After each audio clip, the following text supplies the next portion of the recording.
Từ năm 1978 đến năm 2001, hơn 60 phụ nữ đã bốc hơi khỏi khu vực Downtown Eastside, một góc khuất đầy tội lỗi của Vancouver, Canada. Những bóng hồng này vốn bị xã hội lãng quên, lại trở thành mục tiêu của kẻ tàn độc. Hắn ta, một người nông dân sở hữu một trang trại nuôi lợn, đã giấu kín một bí mật kinh hoàng đằng sau vẻ ngoài bình dị. Hôm nay, chúng ta sẽ cùng khám phá câu chuyện rùng rợn nhưng có thật về Robert Pickton, một kẻ sát nhân hàng loạt đã gây chấn động Canada vào đầu những năm 2000. Đằng sau hình ảnh một người đàn ông tầm 30 tuổi, Robert che giấu một con quái vật, biến trang trại của hắn thành địa ngục. Các bạn đang theo dõi kênh Văn Tùng Siêu Kỳ Án và mình là Văn Tùng. Nếu các bạn cũng yêu phá án và những câu chuyện trinh thám hấp dẫn, hãy để lại một like cho video và một subscribe để ủng hộ cho Văn Tùng Siêu Kỳ Án. Còn bây giờ mời các bạn theo dõi vụ án ngày hôm nay nhé. Câu chuyện diễn ra tại Canada, cụ thể là ở trang trại số 953, đại lộ Dominion, nằm trong thị trấn nhỏ Port Coquitlam, cách Vancouver không xa. Dưới vẻ ngoài của một người nông dân hiền lành, Robert đã che giấu một bí mật kinh hoàng. Vụ án của hắn bắt đầu vào ngày 5 tháng 2 năm 2002, khi cảnh sát đột kích trang trại của hắn để điều tra về những vũ khí bất hợp pháp. Bởi luật pháp nước này quy định, người dân có thể mua súng ở bất cứ đâu, nhưng sẽ phải khai báo. Khi thấy cảnh sát xuất hiện, Robert vẫn giữ im lặng. Hắn ta nghe theo lệnh khám xét mà không hề phản kháng.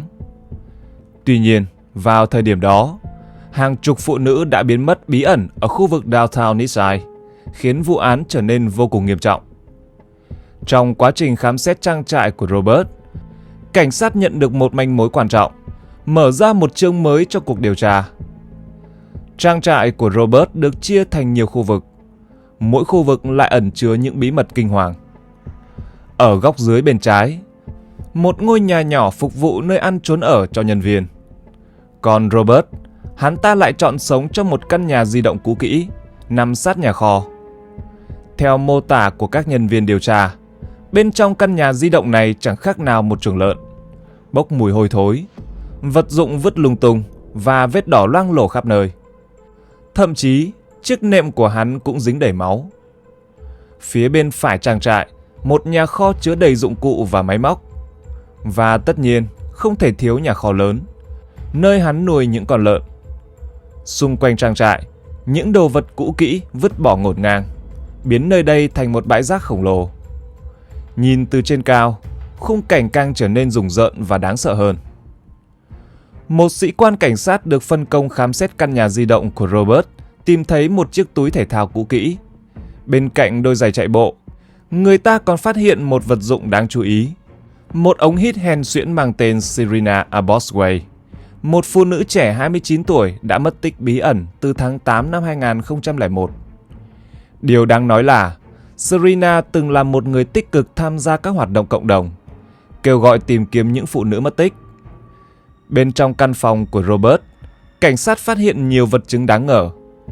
Những chiếc còng tay giả bằng lông thú, đồ trang sức nữ và giấy tờ tùy thân của Heather Bottomley, một cô gái 25 tuổi cũng mất tích tại khu vực Downtown vào tháng 4 năm 2001. Sau đó, Robert bị bắt và đưa về đồn.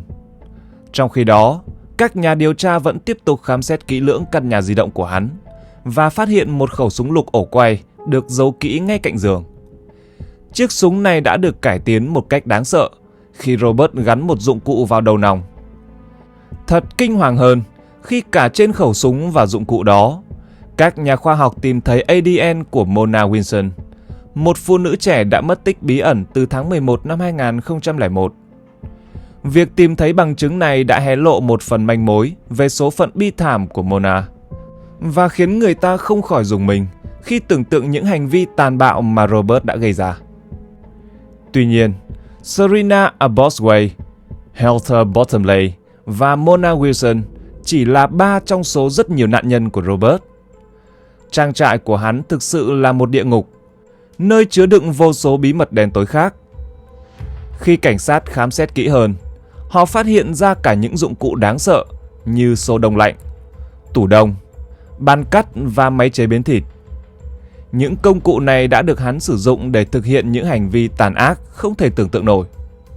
Chúng ta sẽ còn khám phá thêm nhiều bí mật đen tối hơn nữa, ẩn giấu trong trang trại của Robert. Nhưng trước tiên, hãy cùng tìm hiểu hắn ta là ai. Robert Pickton, một kẻ cô độc và thô bạo, sống một mình trong căn nhà tồi tàn giữa trang trại hoang vu. Tuổi thơ của hắn là một chuỗi ngày khốn khổ. Cha của Robert, Leonard Francis Pickton, đã thừa kế một trang trại gần Vancouver. Mẹ hắn, Louise Helena Arnold, đã cùng chồng đến với vùng đất mới này. Họ có 3 người con: Linda, sinh năm 1948, Robert, sinh năm 1949 và David, sinh năm 1950. Tuổi thơ của những đứa trẻ nhà Pickton vô cùng khắc nghiệt. Là con của người nông dân, họ phải làm việc nặng nhọc từ nhỏ để phụ giúp gia đình. Leonard thường xuyên vắng nhà vì công việc đồng áng. Louise lại có tính cách hoàn toàn khác biệt. Bà lạnh lùng và vô tâm với con cái. Những người hàng xóm kể rằng Louise là một người phụ nữ cứng rắn và chỉ biết đến công việc. Bà đối xử với các con một cách nghiêm khắc, hiếm khi thể hiện tình cảm. Tuy nhiên, khi lớn lên, những đứa trẻ này lại không hề oán trách mẹ mình. Dù cuộc sống thiếu thốn tình cảm, họ vẫn chấp nhận số phận, chỉ mong có một mái ấm và đủ ăn. Công việc đồng áng vất vả, nhưng thu nhập lại chẳng đáng là bao. Những năm đầu, gia đình họ phải sống trong điều kiện thiếu thốn trầm trọng. Nguồn nước duy nhất để sinh hoạt là một cái giếng tự đào ngay dưới phòng ngủ của Robert. Việc nhà ngốn hết thời gian của 3 đứa trẻ, khiến việc học hành trở nên khó khăn. Hàng ngày, chúng phải vật lộn với những công việc nặng nhọc như dọn dẹp chuồng trại và nuôi hơn 200 con lợn. Từ nhỏ, Robert đã có một sở thích kỳ lạ: ngủ cạnh xác động vật vừa mới bị xẻ thịt. Đó là một phần tuổi thơ đầy ám ảnh của hắn. Ở trường, Robert là một đứa trẻ đơn độc. Hắn không hề quan tâm đến việc giữ gìn vệ sinh cá nhân. Điều này khiến hắn càng thêm xa lánh bạn bè. Hắn chẳng bao giờ tắm rửa, thậm chí còn đi học với bộ quần áo dính đầy phân lợn. Hắn đến trường với bộ dạng bẩn thỉu, hôi hám, chẳng khác nào một người nông dân vừa làm xong việc đồng áng. Với Robert, bộ dạng này như một lớp vỏ bọc để bảo vệ bản thân. Hắn tin rằng càng hôi hám, càng bẩn thỉu thì càng ít người muốn lại gần, và hắn có thể sống trong thế giới riêng của mình. Năm 1963, gia đình Pickton buộc phải chuyển đến số 953, đại lộ Dominion, Port Coquitlam, vì vùng đất cũ sắp được đô thị hóa. Tại ngôi nhà mới này, những tội ác kinh hoàng của Robert Pickton sẽ dần được hé lộ. Tuy nhiên, trước khi đến với những tội ác tày trời của Robert, một sự kiện đau lòng khác đã xảy ra. David gây ra một vụ tai nạn khi chỉ mới 17 tuổi. Ngày 16 tháng 10 năm 1967, David mới lấy bằng lái, đang lái chiếc xe bán tải chở gia súc đi làm từ trang trại vào lúc 7 giờ 40 phút sáng. Trên con đường vắng vẻ, David đã đâm phải một cậu bé 17 tuổi đang trên đường đến trường. Quá hoảng loạn, David bước ra khỏi xe và phát hiện cậu bé vẫn còn sống. Hắn vội vã quay về trang trại tìm mẹ. Bà Louise thay vì lo lắng cho cậu bé, lại bảo David đi sửa xe trước. Bà hứa sẽ đến xem tình hình cậu bé sau. Rõ ràng, chiếc xe tải quan trọng hơn một mạng người trong mắt Louise. Khi quay lại hiện trường, thay vì cứu giúp, bà ta lại lạnh lùng đẩy cậu bé vào vũng nước. Vụ việc diễn ra êm xuôi, không ai hay biết gì cả. Tối hôm đó, khi phát hiện con trai không về nhà, cha mẹ của cậu bé đã đi tìm và đau lòng phát hiện ra cơ thể không còn sự sống của con. Vụ việc cho thấy sự tàn nhẫn và coi thường mạng sống của gia đình Pickton. Họ là những kẻ tàn ác, sẵn sàng làm mọi điều để che giấu tội ác của mình. Dù có vẻ ngoài không mấy thu hút, Robert Pickton vẫn tìm được bạn gái qua một quảng cáo hẹn hò trên báo. Người ấy là Connie, một cô gái sống ở Mỹ. Họ đã có 6 tuần hẹn hò đầy thú vị, khám phá một cuộc sống hoàn toàn khác biệt so với cuộc sống trang trại của Robert. Tuy nhiên, mối quan hệ của họ kết thúc khi Connie từ chối theo Robert về Canada. Sau Connie, Robert không còn mối quan hệ nào được công khai. Có lẽ những hành vi sau này của hắn đã khiến hắn không thể duy trì bất kỳ mối quan hệ bền vững nào. Từ năm 1977 đến năm 1979, ông Leonard và bà Louise lần lượt qua đời vì bệnh tật. Các con của họ, bao gồm Linda, David và Robert, thừa kế trang trại cùng một khoản tiền bảo hiểm nhân thọ đáng kể. Tuy nhiên, di chúc của bà Louise lại đặt ra một điều kiện đặc biệt cho Robert. Anh ta phải quản lý trang trại cho đến khi 41 tuổi mới được hưởng trọn phần thừa kế. Số tiền thừa kế lẽ ra có thể thay đổi cuộc đời Robert một cách ngoạn mục. Tuy nhiên, hắn cảm thấy mình bị kẹt lại ở trang trại trong suốt 10 năm tới. Trong khi đó, em trai David đã quyết định biến trang trại thành một địa điểm tổ chức tiệc tùng sôi động với cái tên độc đáo Piggy's Place, lâu đài lợn. Còn Linda, chị gái hắn, sẽ tập trung vào lĩnh vực bất động sản. Robert, dù nhận được một phần tài sản, lại cho mình một con đường hoàn toàn khác. Và rồi, những vụ mất tích đầu tiên bắt đầu xảy ra. Trước khi khám phá tâm lý tội ác của Robert, chúng ta hãy cùng quay về những ngày đầu hắn ta đặt chân đến Downtown Eastside, một mảnh đất đối lập hoàn toàn với vẻ ngoài hào nhoáng của Vancouver. Nơi đây, với hơn 10.000 người nghiện ngập và 2.100 nơi trú ẩn tạm bợ, là một điểm đen thực sự. Hàng ngày, những cô gái bán hoa lang thang trên các con phố, biến khu vực này thành một điểm nóng của tệ nạn xã hội. Lillian Alder, một phụ nữ 34 tuổi, cố gắng kiếm sống bằng nghề làm tóc vào ban ngày và làm thêm vào buổi tối ở khu vực trung tâm thành phố. Cuộc sống của cô, như bao người phụ nữ khác ở đây, đầy những khó khăn và bất ổn. Tuy nhiên, vào một ngày định mệnh, ngày 12 tháng 9 năm 1978, Lillian Alder bỗng nhiên mất tích một cách bí ẩn. Gia đình cô đã báo cảnh sát, nhưng cuộc tìm kiếm diễn ra trong chớp nhoáng. Sự mất tích của một người phụ nữ nghèo dường như chỉ là một giọt nước loang trong biển lớn. Trong một khu phố đầy dẫy tội ác, tỷ lệ tội phạm cao hơn so với các khu vực khác như Downtown Eastside. Số vụ mất tích lại tăng lên từng năm mà không có bất kỳ hành động quyết liệt nào từ phía cơ quan chức năng. Thật đau lòng khi thấy những vụ mất tích cứ tiếp diễn như vậy mà không ai thực sự quan tâm. Rebecca Gunnell, 23 tuổi, đã biến mất bí ẩn vào một buổi tối mùa hè năm 1989. Cùng thời điểm đó, Cherry Lynn, một người phụ nữ đang tìm việc làm, cũng mất tích vào tháng 1 năm 1984. Helen, Inga, Felix, Nancy, danh sách những nạn nhân vẫn còn rất dài. Một số trường hợp có thể không liên quan đến Robert, nhưng nhiều người khác lại được cho là có liên quan mật thiết với hắn. Và đối với những người chắc chắn có liên quan đến tên này, đơn giản là vì hài cốt của họ được tìm thấy tại trang trại của hắn. Hầu hết những người phụ nữ này đều đã từng gặp gỡ Robert, một người đàn ông có thói quen lui tới quận Downtown mỗi tối để săn tìm con mồi. Với số tiền kiếm được từ việc bán thịt lợn, Robert luôn sẵn sàng trả giá cao để thỏa mãn thú vui của mình. Anh thường dụ dỗ các nạn nhân đến trang trại với những lời hứa hẹn về tiền bạc. Nếu họ từ chối, Robert sẵn sàng tăng giá để đạt được mục đích. Hắn ta hiểu rõ quy trình và kiếm bộn tiền từ việc buôn bán thịt. Vì vậy, hầu hết các cô gái đều đồng ý lên xe hắn mà không hề nghi ngờ, bởi cảnh tượng này quá đỗi quen thuộc ở khu vực trung tâm. Ít ai biết rằng số phận thực sự chờ đợi họ lại là lò mổ tàn khốc. Ngay sau đây, chúng ta sẽ cùng khám phá thủ đoạn tinh vi của Robert Pickton. Dù hắn ta luôn cố gắng che giấu mọi dấu vết, nhưng không ai là hoàn hảo, và hắn ta cũng không phải ngoại lệ. Bằng chứng rõ ràng nhất là vụ việc vào năm 1997, khi một nạn nhân may mắn trốn thoát và báo cảnh sát. Tuy nhiên, mọi cố gắng lúc đó đều vô ích. Một vụ bắt cóc kinh hoàng đã xảy ra mà không ai có thể ngăn chặn. Đêm ngày 22, rạng sáng ngày 23 tháng 3 năm 1997, Wendy, một cô gái bán hoa đang lang thang trên phố. Tầm 11 giờ 30 phút tối, Robert dừng xe trước mặt cô, đưa ra lời đề nghị hấp dẫn. $100 để đến trang trại của hắn thay vì đi khách sạn, và Wendy đã đồng ý. Trang trại số 953 đại lộ Dominion nằm cách xa khu trung tâm.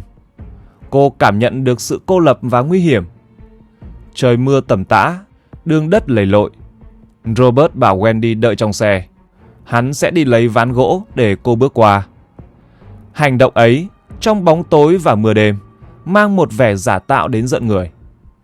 Đây có thể là một cảnh tượng lãng mạn, nhưng một sự lãng mạn bệnh hoạn, như thể hắn đang chuẩn bị cho một bữa tiệc man dợ. Wendy bước vào căn phòng của Robert, một cảm giác bất an len lỏi trong lòng. Cô cố gắng tỏ ra bình thường, nhưng ánh mắt hắn ta khiến cô rùng mình. Khi cơ hội đến, Wendy nhanh chóng xin phép được sử dụng điện thoại. Hắn ta từ chối, nụ cười trên môi càng thêm nham hiểm. Sau khi hắn ta thỏa mãn, Wendy đợi đến khi hắn say giấc, nhẹ nhàng trốn vào phòng tắm. Cô cố gắng bình tĩnh lại để gọi cho bạn mình, nhưng chưa kịp bấm số, cánh cửa đã bật mở. Một cuộc giằng co dữ dội đã xảy ra. Bị ném xuống đất, Wendy tuyệt vọng vùng vẫy. Đôi mắt chạm vào con dao trên bàn bếp. Cô không chút do dự mà vung lên khiến hắn bị thương ở cổ. Hắn ta ngã xuống, đôi mắt trừng trừng. Wendy run rẩy, cố gắng lý giải cho hành động của mình rằng cô chỉ muốn nói chuyện, không muốn đánh nhau và muốn rời đi. Sau một hồi dò dự, Robert gật đầu. Cánh cửa ngôi nhà di động từ từ mở ra, mang đến cho Wendy một tia hy vọng mong manh. Vừa quay lưng, Wendy đã bị Robert khống chế. Hắn ta rút dao, định kết liễu cô. Tuy nhiên, do mất quá nhiều máu, hắn gục xuống. Nhận ra đây là cơ hội duy nhất, Wendy liều mạng chạy trốn. Bất chấp vết thương và cánh cổng khóa chặt, cô đã cố gắng hết sức để trốn thoát. May mắn thay, một chiếc ô tô chạy ngang qua đã dừng lại, nhìn thấy người phụ nữ tội nghiệp lấm lem bùn đất và bị thương nên đã giúp cô. Cả Wendy và Robert đều được đưa đến bệnh viện. Wendy được đưa đến bệnh viện trong tình trạng hoảng loạn. Chiếc còng tay trên cổ tay như một bằng chứng không thể chối cãi. Sự trùng hợp giữa việc cả hai cùng nhập viện với những vết thương tương tự đã khiến các bác sĩ nghi ngờ. Khi lục soát đồ của Robert, cảnh sát đã tìm thấy chìa khóa còng tay. Robert biện minh rằng hắn ta và Wendy quen biết nhau. Cô đã tấn công trước. Tuy nhiên, lời khai của Wendy hoàn toàn trái ngược. Cô tố cáo hắn ta đã cố gắng giam giữ mình. Dù vậy, với vị thế và ảnh hưởng của mình, Robert dễ dàng lật ngược tình thế. Lời khai của một cô gái đường phố sẽ khó lòng thuyết phục được công tố viên. Sự thật phũ phàng là có nhiều cô gái đã biến mất bí ẩn trong khu vực này. Nhưng với những bằng chứng hiện tại, việc điều tra sâu hơn là điều gần như bất khả thi. Robert, với sự hỗ trợ của luật sư, đã thoát khỏi mọi cáo buộc. Còn Wendy, cô ấy chỉ là một phụ nữ nghèo khổ, không được ai quan tâm, cô đơn và tuyệt vọng, phải sống chung với nỗi ám ảnh. Phải mất đến 4 năm nữa, các nhà điều tra mới ập vào trang trại của Robert Pickton, hé lộ một ngục tù đen tối. Nếu họ hành động sớm hơn vào năm 1997, biết bao mạng người có thể được cứu. Những chiếc tủ đông lạnh lẽo chứa đựng biết bao bí mật kinh hoàng, bao nhiêu nỗi đau của những người phụ nữ xấu số. Làm thế nào một kẻ sát nhân như vậy có thể che giấu tội ác ghê tởm của mình trong suốt thời gian dài đến thế? Hơn 60 nạn nhân, một con số không thể tin nổi. Ngay cả trong một trang trại rộng lớn, việc giấu xác nhiều người đến vậy cũng là một thử thách. Hắn ta đã làm cách nào? Năm 2002, cuộc khai quật tại số 953 đại lộ Dominion đã kéo dài suốt 21 tháng. Hàng trăm người, từ các nhà khoa học, điều tra viên đến sinh viên y khoa, đã cùng nhau tìm kiếm từng tấc đất trong trang trại của Robert Pickton. Nơi đây từng là một trang trại bình thường, giờ trở thành một nghĩa trang khổng lồ. Xương cốt của hàng chục nạn nhân nữ đã được tìm thấy rải rác khắp nơi. Những chiếc răng, những mảnh xương hàm và các dấu vết khác đã giúp xác định danh tính của các nạn nhân, những người đã mất tích bí ẩn trong những năm gần đây ở downtown.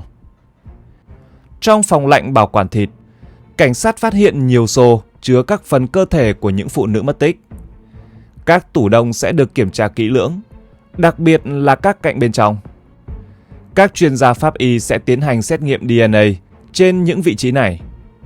Các vụ mất tích tương tự cũng xảy ra ở khu vực trung tâm thành phố.